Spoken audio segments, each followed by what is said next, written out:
Okay, so March Madness is finally here. It starts tomorrow, Thursday, March 20th. This is a round of 64, so there will be 32 games played. There are 4 different divisions. Right now I'm going to focus on the South and give you my picks for the first round and tell you why I chose to pick that team.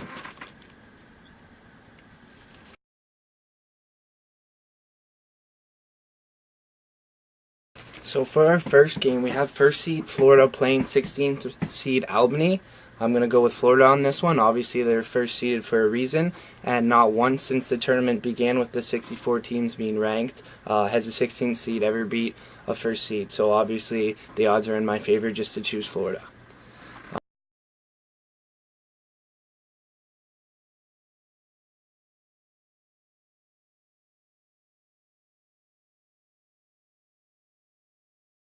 Okay, the second game is Colorado with 8th seed against Pittsburgh in the 9th seed. Colorado was supposed to get a higher seed than they actually were intending to get, so the 8 is a little bit better than they were expecting. They could have been a 9th seed or a 10th seed, so they're pretty lucky to be in that spot. And Pittsburgh has played against a couple tough teams and showed that they could contend against them. They beat North Carolina in quarterfinals, but lost to Virginia in semis. But Virginia is also a very respectable team, and they only lost 51-48, so it was a close game.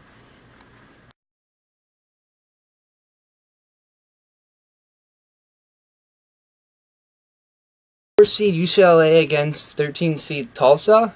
Tulsa just came out of winning a championship. That's why they ended up getting a seed in this tournament. But they're still a really young team, and UCLA has been in the tournament numerous times. They know what they're doing, so I'm going to take the seeded 4 UCLA over Tulsa.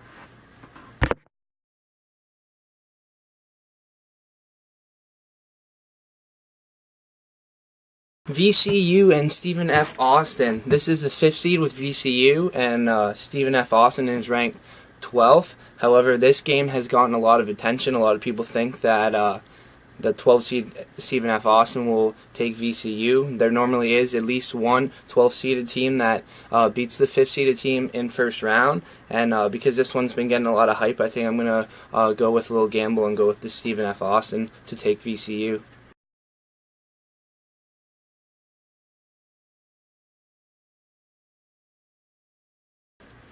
6th seed Ohio State versus 11th seed Dayton. In this game, Ohio State has obviously been a respected team in March Madness and in Division I men's basketball for years now.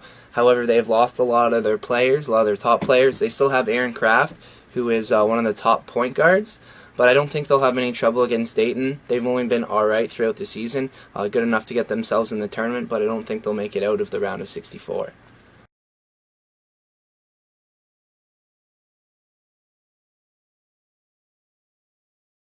Syracuse against 14 seed Western Michigan. I'm obviously going to go with Syracuse after they maintain the first rank this year for quite some time before they lost a couple games.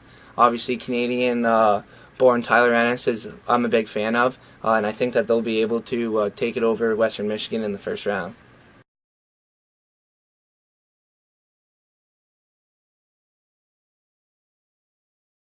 Seventh seed New Mexico is taking on 10th seed Stanford.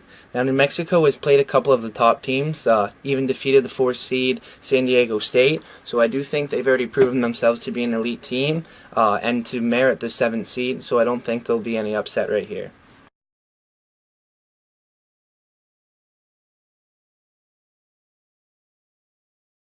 Okay, now the last game in the South bracket is Kansas in 2nd seed against Eastern Kentucky in 15th seed. Obviously, Kansas is always a big favorite in these tournaments. They're a well-known basketball program. They have Andrew Wiggins, which is a Canadian prospect, compared to players like LeBron. So we're expecting him to maybe shine in the tournament, and I don't see them having any trouble getting out of the first round.